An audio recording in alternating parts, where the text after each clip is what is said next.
ॐ गजाननाय नमः। ॐ गणाध्यक्षाय नमः। ॐ विघ्नराजाय नमः।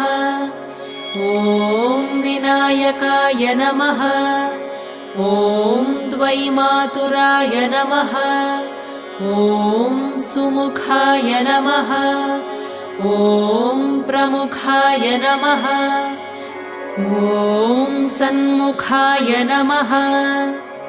ॐ कृतिने नमः। ॐ ज्ञानदीपाय नमः। ॐ सुखनिधये नमः। ॐ सुराध्यक्षाय नमः। ॐ सुरारिभिरे नमः। ॐ महागणपतये नमः। ॐ मान्याय